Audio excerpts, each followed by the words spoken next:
Son las 9:30 de la noche, las 8:30 en Canarias. Jorge Morales, buenas noches. Buenas noches. Ingeniero industrial, director de Próxima Energía y uno de los mayores expertos que tenemos en España acerca de la energía. Le hemos pedido esta noche que venga al estudio de Hora 25 porque ya no nos vale con una llamada. O sea, tenemos que tener una conversación calmada para entender bien qué pasó ayer. ¿Usted lo sabe?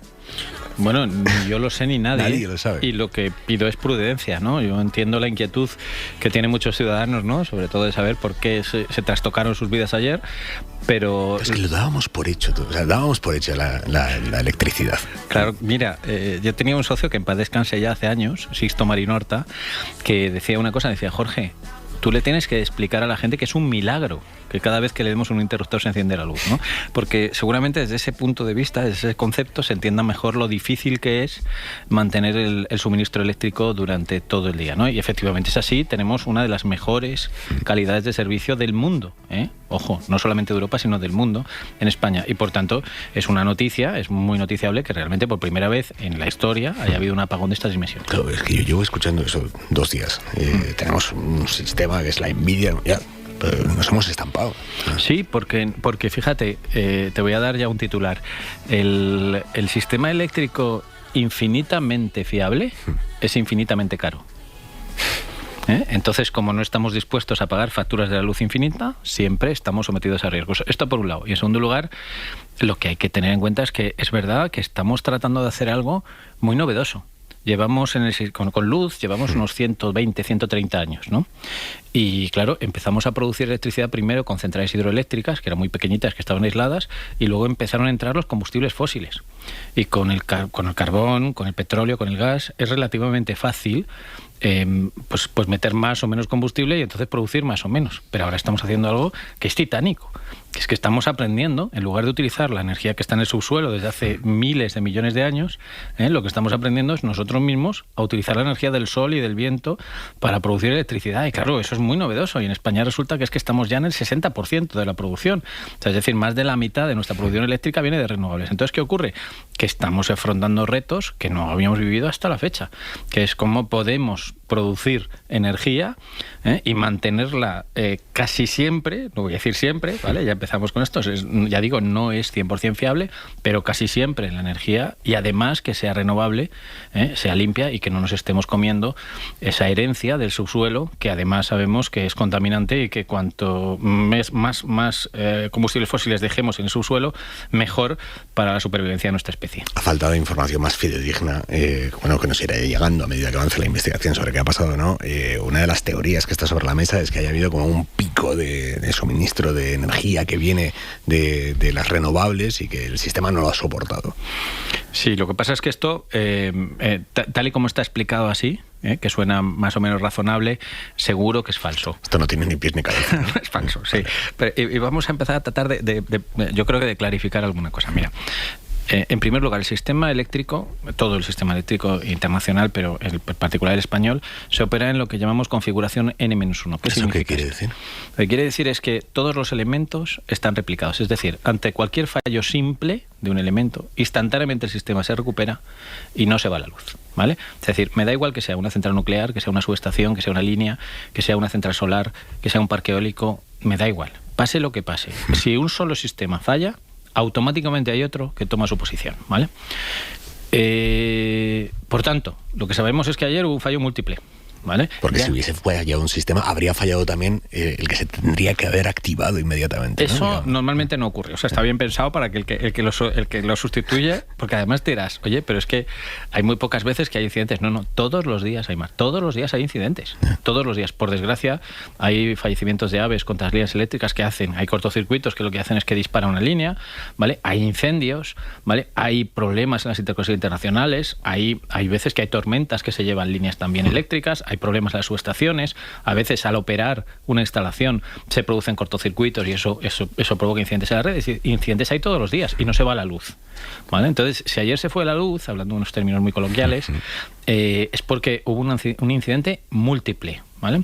Fíjate que empezamos ya, hoy Red Eléctrica ha empezado a dar algunos datos con mucha prudencia de lo que pasó ayer, ¿no? Y sobre todo de lo que pasó durante esos 5 segundos críticos, ¿no? Entiendo, y sobre todo después de las declaraciones del presidente del gobierno de anoche, que muchos ciudadanos, cuando el presidente del gobierno les dice, oiga, es que aquí ha pasado algo raro, porque en 5 segundos se pierde el 60% de la producción eléctrica del país, claro, la gente empieza a pensar en conspiración. Y yo creo que es un error de comunicación del presidente del gobierno ayer hablar en estos términos, ¿no? Anoche. ¿Por qué? Pues por lo siguiente, porque efectivamente lo que ocurre es, y lo que ya está diciendo Red Eléctrica es, en el momento cero, vamos a llamarlo así, o sea, en el momento... O sea, a las 12:33 de ayer, por ejemplo. Un poquito antes, a las 12:32, hay un primer incidente. Eso ya se sabe, que hubo un primer incidente. No se sabe de dónde viene ese primer incidente, pero hubo un primer incidente. Y ese primer incidente la Red Eléctrica lo resolvió bien. Estamos en N-1, ¿verdad? O sea, no hubo demasiado problema, pero ya hubo, bueno, se notó que había pasado algo, ¿vale? Inmediatamente además Francia lo ve. Tened en cuenta que estamos interconectados con todo el sistema europeo y cada vez que alguien tiene un problema enseguida se siente en toda Europa, ¿vale? Esto es muy preciso. Ojo, en Red Eléctrica, fíjate, el indicador principal es la frecuencia. ¿Qué es esto de la frecuencia? Las máquinas eléctricas giran todas a la misma velocidad. Fíjate lo que estoy diciendo, es una cosa realmente increíble, ¿no? Es que en toda Europa todas las máquinas eléctricas están girando siempre exactamente a la misma velocidad. Vale. Esa velocidad son 50 vueltas por segundo. 50 giros por segundo. O sea, no es una velocidad chiquitita, ¿eh? Es una velocidad muy importante. Bien. En América son 60, aquí son 50. Entonces, ¿en toda Europa? Sí, en toda Europa la frecuencia del sistema son 50. Bien, Red Eléctrica la mide con 3 decimales. ¿Vale? O sea, si tú te vas al centro de control de Red Eléctrica donde se supervisa todo el funcionamiento de la red, no te dice 50, te dice 50,000, ¿vale? Cuando la frecuencia baja a 49,999 es que hay un problema. Empieza a haber un problema. Y pita. En 999, bueno, estamos acostumbrados, ¿vale? Cuando baja a 998, estamos en amarillo. En 997 ya se ponen nerviosos. Fíjate lo que estoy hablando, ¿eh? El tercer decimal. Por tanto, ¿qué pasa? A nivel europeo, que también tienen los 3 decimales, no somos los más listos en esto, ¿verdad? Pues también notan. O sea, en Francia notan, igual la frecuencia aquí está en 997 y la suya está en 998, pero están viendo que el problema viene de aquí. Entonces, ¿qué pasó ayer? Lo que ya sabemos qué pasó, es que hubo un primer incidente y que ese primer incidente se resolvió, pero afectó ya a Francia. O sea, Francia lo vio. O sea, fue suficientemente grande como que para Francia viera que había un problema, ¿vale? 1,5 segundos después, y la gente dirá, eso es instantáneo, Jorge. Digo, no. En el sector eléctrico, vuelvo a decir lo mismo, es que hay una vuelta cada 20 milisegundos. Entonces, es decir, claro, hay 50 vueltas cada segundo. Es decir, tú empieza a contar. O sea, yo te podría 75 decir, vueltas, ¿no? Se había recuperado. Claro. Es que te podría decir, cuenta del 1 al 75. No. Y cuando estés en el 75, hablo yo y digo, pues ahora es cuando ha habido el segundo incidente. Sabemos que hay un segundo incidente en el minuto, después de 75 vueltas del primero. Y medio después. Eso es, segundo y medio después. Y ese segundo incidente, al parecer, ya provoca la desconexión de Francia. Y alguien, seguro, porque ahora estamos oyendo todo tipo de teorías de la conspiración, va a decir, joder, es que estos franceses son muy insolidarios. No, señores, no. Esto funciona técnicamente así, por una razón. Cuando el incidente es suficientemente grave como para poner en riesgo la red francesa se protege. Y lo que hace es que desconecta de la red española, ¿vale? Entonces, pero se protege la red en sí. O sea, quiero decir, ¿esto es automático? Hay un señor francés que dice, nos desconectamos. Es absolutamente automático. O sea, en el momento en que la frecuencia cae por debajo del tercer decimal, ¿vale? La red eléctrica francesa levanta la interconexión, es decir, nos deja solos. O sea, para crear un muro, ¿no? Un torniquete. Claro, un torniquete en los Pirineos. Porque si no, vale. ¿Sabes lo que hubiera pasado? Habríamos llegado a un apagón en toda Europa. Y entonces ahora mismo no estaríamos hablando tú y yo aquí, porque tardaríamos seguramente varios días, si no semanas, en reponer el suministro, ojo, no en España, sino en toda Europa. Y tendríamos un problema de orden público de primer nivel. Entonces, para evitar eso, precisamente, todos los sistemas también nos pasan a España.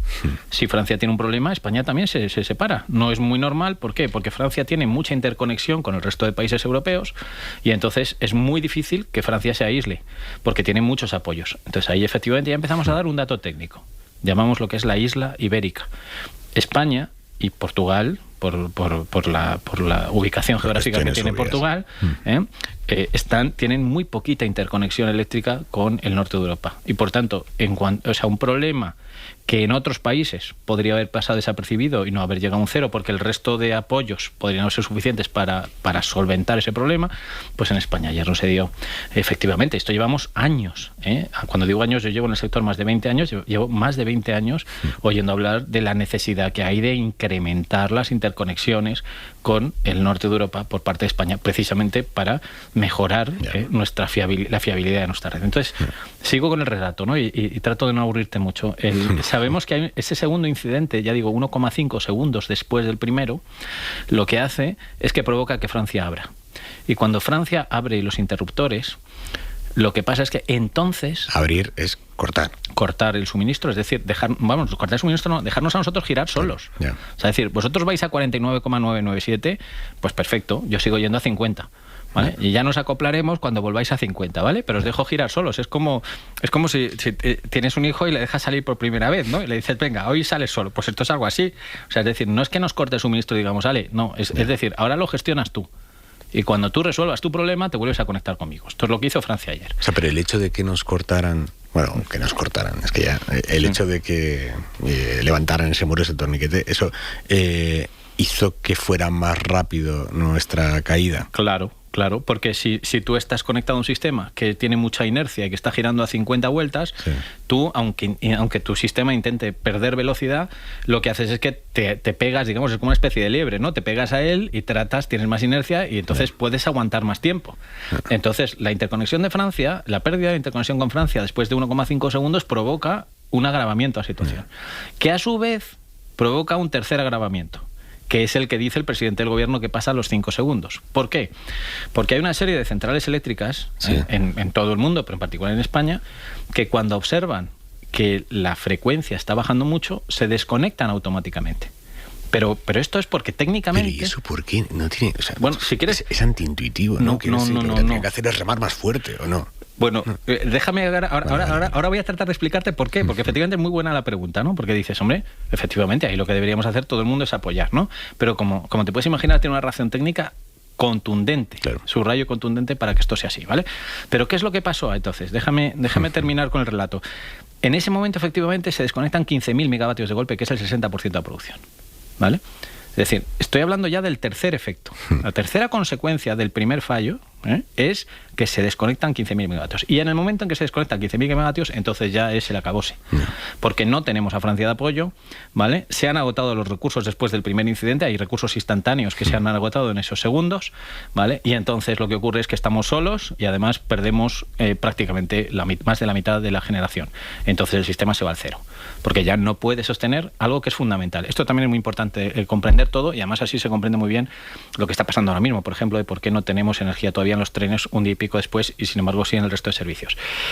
El sistema eléctrico tiene una particularidad muy relevante, que es que en todo momento la producción tiene que igualar exactamente al consumo. Y cuando digo exactamente es también en milésimas, porque si no iguala exactamente al consumo, lo que pasa es que esa frecuencia se desmadra. O bien, si hay mucha generación, lo que ocurre es que se acelera el sistema y se va por encima de esos 50 ciclos, se va a 51, por ejemplo, y si hay muy poca generación, es decir, si el consumo supera con mucho la generación, se frena y se va a 49 y pico, ¿vale? Entonces, ¿qué pasa? Pues que ayer lo que vimos es que en el momento en que esa frecuencia ya se desploma y se va por debajo de 49, las propias centrales se protegen, disparan y entonces ya es una caída en cadena, porque es imposible mantener el suministro cuando te falta el 60% de la producción. Y eso que ayer a esa hora la demanda tampoco era tan alta, por lo que nos han dicho, ¿no? La demanda no era muy alta, todavía no hay un uso intensivo de aire acondicionado en España, no hace mucho calor, y además había mucha producción renovable, efectivamente, o sea, sobraba energía, ¿vale? Pero es que esto no, ya digo, es que se trata de que hay una diferencia instantánea, y en el momento que hay una diferencia instantánea, pues se monta la que se montó ayer. Vale, pero ¿y qué pasa para que suceda el origen de eso? O sea, ¿qué fuerza esos dos momentos de falta de suministro? No sé cómo llamarlo. Eso, Aymar, no lo sabemos y no lo vamos a saber en los próximos días. Y te voy a decir por qué, eso es muy fácil de entender. En el sistema eléctrico español hay más de 10.000 posiciones de subestaciones en la red de transporte. ¿Qué es esto? Las posiciones de las subestaciones. La red eléctrica está mallada, ¿no? Sí. Es como una especie de, pues eso, de red, por eso se llama red, ¿no? Y entonces tiene nudos, y en los nudos llegan varias líneas, ¿vale? Esos nudos son las subestaciones, ¿vale? Donde confluyen varias líneas del sistema eléctrico, ¿de acuerdo? Entonces, hay más de 1.000, las posiciones son esas llegadas a cada nudo, ¿vale? Hay más de 1.000 posiciones de subestaciones y hay más de 60.000 plantas produciendo electricidad. Es decir, ojo, tenemos... ¿En España? Solamente en España tenemos más de 10.000 posiciones, sí, y 60.000 plantas, tenemos más de 70.000 puntos críticos, ¿vale? Entonces, ahora Red Eléctrica lo que tiene que hacer es, cada 20 milisegundos, ¿vale? O sea, tiene que analizar si son durante 5 segundos, esos primeros 5 segundos, y tenemos 50 vueltas por segundo, tiene que analizar 250 posiciones de 70.000 puntos críticos de control, para ver cuál fue el que en un milisegundo fue el primero en fallar. Y cómo ese fallo luego, cuáles son las instalaciones de respaldo de esa, lo que hicieron, ¿vale? Comprobar cuál fue la respuesta de esas instalaciones. Esas instalaciones, después, cómo vieron el segundo incidente, ¿vale? Cómo, en qué momento Francia baja la frecuencia de tal manera que decide desconectar. ¿Por qué el resto de instalaciones, esos 15 gigavatios famosos a los 5 segundos, desconectan? Es decir, hay muchísimas preguntas técnicas que lo que hay que hacer es esperar ahora mismo a los datos. Hay una pregunta que tengo, y hoy Red Eléctrica dice que esos 2 episodios de desconexión de generación que lo terminan provocando todo, sucedieron en el suroeste de la península. Todavía no concretan más, porque entiendo que no pueden concretar más, pero sí que sucedió. O sea, están localizados más o menos geográficamente. Coño, igual que Francia nos aplica un torniquete cuando ve que nuestro problema puede contagiar a toda Europa, en España no tenemos el mecanismo para hacer lo mismo. Cuando vemos que hay un problema en el suroeste de la península, coger y cortar esa parte concreta para que no contagie el resto de la península. Por supuesto que sí. Además, se llama selectividad de protecciones. Estamos aprendiendo mucho de ingeniería, ¿eh? Selectividad de protecciones. Efectivamente, lo que hay en toda la red eléctrica es un sistema de protecciones automáticas que lo que hacen es que tratan de aislar los problemas, ¿vale? Detectan dónde hay un problema y ese problema lo que hacen es que levantan, digamos, los interruptores para evitar que, igual que hizo Francia ayer, pues eso se transmita a los demás. Esta es una gran pregunta que hay que hacer también a Red Eléctrica. ¿Qué falló ayer en la selectividad de protecciones? Algo que, por cierto, está permanentemente en revisión. ¿Por qué? Por una razón, porque cambia la topología de la red permanentemente. Es decir, yo, por ejemplo, claro, imagínate, esto está cambiando mucho con las energías renovables, sobre todo con la energía solar fotovoltaica. Imagínate que yo tengo un sistema, como puede ser, vamos a suponer que estamos cerca de la provincia de Cáceres, donde es la gran central que hay allí, es la central nuclear de Almaraz, ¿no? Ayer la central nuclear de Almaraz, en el momento del incidente, estaba funcionando en torno al 25% del total. Son 2 grupos, uno de los 2 estaba parado y el otro estaba en torno a la mitad de la producción, ¿vale? Hablo de la central nuclear porque las centrales nucleares en España son las más potentes que hay, ¿vale? Es decir, es el elemento de generación más grande de todo el sistema, ¿vale? Bien, imagínate que tú diseñas unas protecciones para entender que en Cáceres siempre va a haber un punto de inyección de energía, que es la central de Almaraz, y que básicamente la energía se va a venir para Madrid. Porque principalmente el flujo es ese, ¿vale? Entonces, ¿qué ocurre? Claro, si tú detectas un problema en el camino entre Cáceres y Madrid, ¿vale? Pues dices, hombre, pues ya sé en qué sentido va a ir y si quiero proteger la generación, tengo que aislar la zona de Madrid y si quiero proteger la demanda, tengo que aislar la zona de Cáceres, ¿vale? Grosso modo es esto, se plantea así. ¿Qué pasa si de repente la central nuclear no está funcionando? Y lo que ocurre es que en las zonas más cercanas a Madrid hay un montón de generación fotovoltaica o de Castilla-La Mancha que están inyectando energía a Cáceres, o sea, están en el sentido inverso. Pues que cambia la topología.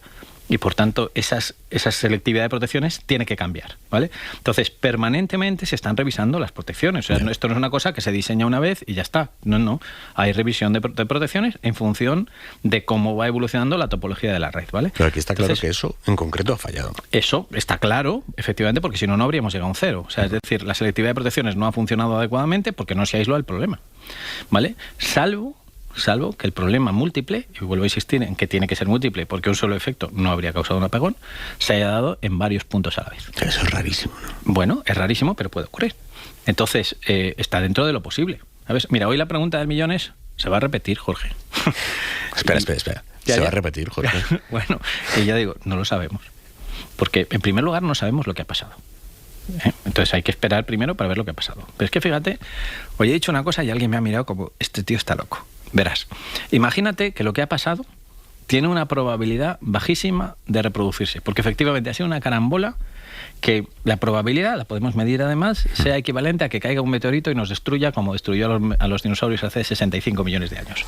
¿Vale? Y ahora imagínate que yo te digo, resolver eso, y digo a ti y a los españoles, claro, si queremos resolver ese problema del meteorito, vamos a llamarlo así por simplificar, pues nos cuesta triplicar la factura de la luz. ¿Tú qué dirías? ¿Prefieres tener un apagón cada 50 años? Porque haya un evento de este tipo, cada 50 o cada 500 años, o triplicar de por vida tu factura de la luz.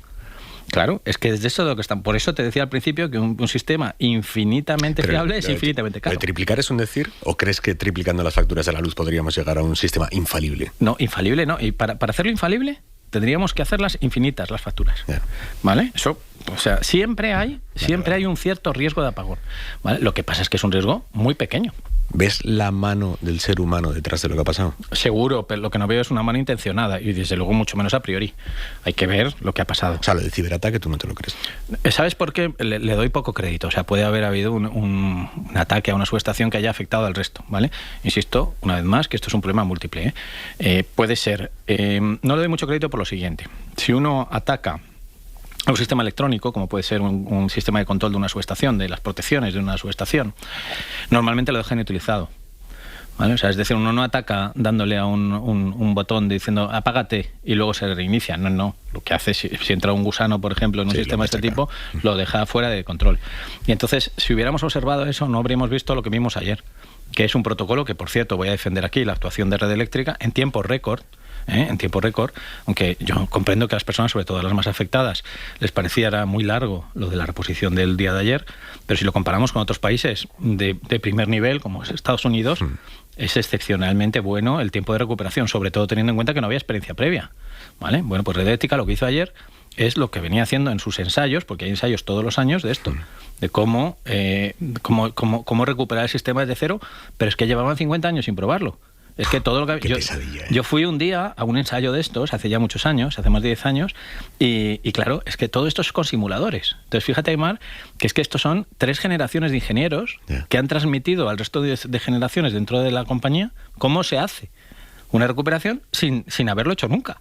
Entonces es realmente complicado. O sea, tú imagínate que tu abuelo te hubiera contado una cosa y que tú eso de repente ahora te toca ponerlo en práctica. Esto es lo que pasó ayer.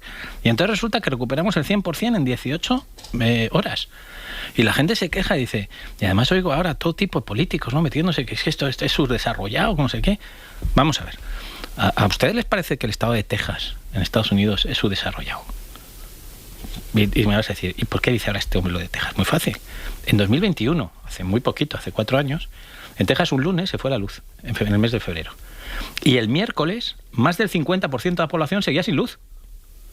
2 días después, más de la mitad de la población seguía sin luz en Texas. No estoy hablando de Zimbabue, estoy hablando de Texas. Por tanto, es que hay muchos datos, y esto es un ejemplo, en Italia pasó también hace unos cuantos años, ¿no? En 2003. Pero quiero decir, hay muchos datos objetivos como para valorar lo que hicieron ayer los señores de Red Eléctrica. Y aprovecho también para decir una cosa que tiene mucho que ver con los periodistas. Y también con los políticos, ¿no? Que decían ayer, oiga, que es que nosotros queremos información, queremos saber lo que está pasando. Y digo, no es el momento de tener información. Lo que es el momento es que los técnicos que están allí repongan el servicio. ¿Se puede reponer del todo sin saber dónde ha estado el error? Claro que se puede reponer. De hecho, es que cuando hay un cero no sabes, tienes una idea, porque el sistema eléctrico es que tiene muchas particularidades, pero además de lo de la frecuencia, de estar siempre sincronizada, digamos, la frecuencia por el consumo y la producción, tienes un problema, que es que luego las líneas tienen una capacidad finita. Las líneas son como las autopistas. Entonces, tú no puedes tener, aunque iguales, imagínate que hay una demanda de 30.000 y un consumo también de 30.000. No te vale en cualquier sitio donde esté la demanda y donde esté el consumo. No. Yeah. ¿Por qué? Porque imagínate que tú tienes toda la producción en Galicia y el consumo lo tienes en Madrid y en Barcelona. Las líneas eléctricas no te dan para llevar la producción de Galicia a Madrid y Barcelona. Entonces lo que pasó ayer seguro es que Red Eléctrica empezó a observar una subtensión en la zona suroeste. Y por tanto sabe, y por eso con mucha prudencia todavía no dice qué central de generación. ¿Vale? Porque sabe que es en una zona geográfica donde ha observado una primera subtensión. Claro, ellos han visto una subtensión en una zona. Y ahora tienen que analizar los registradores de esa zona. ¿Vamos a saber sí o sí lo que pasó? ¿O es posible seguro, que no lo sepamos nunca? Seguro que sí, porque los datos son los que son. Otra cosa es que como vuelvo a decir una vez más, el incidente es múltiple, ¿vale? Se esclarezcan y se identifiquen tan claramente las responsabilidades como para acusar a una sola entidad. Ojo, que esto ya ha pasado. Por ejemplo, voy a citar un apagón de hace no mucho, de hace unos pocos años en Tenerife, que dejó la isla de Tenerife a cero. Allá hay básicamente 2 empresas operadoras. La red eléctrica la explota Red Eléctrica de España, la misma que estuvo involucrada ayer en la reposición del servicio, y la generación la explota una sola empresa, que es una filial del grupo Endesa. Unelco se llama. Bien. Pues lo que ocurre es que hubo un conflicto, y en el expediente informativo que se abrió, un conflicto entre las 2 empresas, entre los técnicos de las 2 empresas, porque fallaron varias cosas. Y entonces los técnicos, unos echaban la culpa a los otros. Entonces, esto es muy probable que vaya a ocurrir en los próximos meses. Claro, que unos digan, oye, es que este señor hizo esto y entonces yo hice lo otro y tal y cual. Es que aquí va a haber muchísimo dinero en juego, la responsabilidad. Claro, por supuesto que eso va a ocurrir, ¿vale? O sea, es decir, ahora, que sepamos exactamente cuál es la subestación que falló, la planta que originó, si es que ha sido un problema de generación, o si ha habido un disparo en un gran consumidor industrial, o en un tren, o en lo que sea, lo vamos a saber exactamente dónde está, 100% seguro. Y a lo que vamos a asistir seguro es a todo el mundo echándose mierda entre sí. Bueno, eso ya lo estamos asistiendo. Pero ya no solo entre las compañías, ¿eh? No, yo aquí quiero hacer un alegato, un llamamiento a la inteligencia de los oyentes de la cadena SER, ¿no? O sea, es decir, bien, tenemos una situación histórica que yo diría que por suerte no se ha dado más que una vez, por lo menos que yo sepa, en 50 años que llevo yo por aquí, y claro, la gente está aprovechando para introducir sus intereses económicos en el debate, ¿no? Entonces el que es detractor de las renovables dice que había demasiada energía solar. Y es que esto, la culpa la tiene la energía solar, sin tener ningún dato, de cuál fue la central que falló, ni la primera, ni la segunda, ni la tercera. Ya la culpa ya la tiene la energía solar. Los partidarios de las nucleares es que hay que mantenerlas abiertas. Claro, todas. Y los detractores de las nucleares, hay más, lo que dicen, cosa que también me parece mal de lo que dijo ayer el propio presidente del gobierno, es las centrales nucleares no han ayudado a la reposición de servicio. Efectivamente, ahora... Sánchez, ha sido un problema. Claro, es que son las 10 de la noche del día de +1 y todavía no hay ninguna central nuclear operando. Entonces, efectivamente, pero ¿sabes qué pasa? Que es que cada tecnología en el sistema tiene su función, ¿vale? Y la función de las centrales nucleares no es reponer el servicio. Para eso hay otras tecnologías, ¿vale? Entonces, las centrales nucleares entran a dar estabilidad al sistema cuando ya está el servicio repuesto. Entonces, dicen, no, es que las centrales nucleares han sido un problema para reponer su servicio. Efectivamente, hay que mantenerlas calientes, vamos a llamarlas así, porque si no, el problema es que hay una reacción en cadena del uranio que lo que puede ocasionar es un problema muchísimo mayor. Entonces, hay que darles energía muy rápidamente para evitar que el problema sea mayor, pero además ellas no aportan energía. No aportan energía durante el primer día y pico. Pero a partir de esta noche veremos de nuevo arrancar esos grupos nucleares que estaban arrancados ayer, ¿no? Para los expertos en energía como tú, ¿esto qué está siendo? ¿Una pesadilla? Sí. ¿Una final de la Champions? ¿Qué está siendo esto? No, a ver, yo no soy muy futbolero, así que no sabría decirte si es una final de la Champions, pero es una pesadilla en el sentido sobre todo de escuchar tantas opiniones infundadas y tanta desinformación, ¿no? Que es lo que a mí más me molesta, ¿no? O sea, es decir... ahora si quieres te cuento un poquito lo del tema de por qué los 15 gigavatios de repente desaparecen del sistema y se van, ¿no? Que te decía antes que tiene una justificación técnica, ¿no? Claro, yo cuando veo, y además a gente que supuestamente son responsables políticos de cierta relevancia, hablar de esto con mucha ligereza, ¿no? Y como ya prácticamente identificando dónde está el problema, pues me llevo la mano a la cabeza. Dame un segundo, porque tengo aquí ya a Esther Palomera, Fernando Garea y Lucía Méndez que tienen preguntas para ti. Porque es que no tenemos otra cosa más interesante esta noche que hacer que preguntar a quienes de verdad saben acerca de lo que nos está pasando. Seguimos en Hora 25.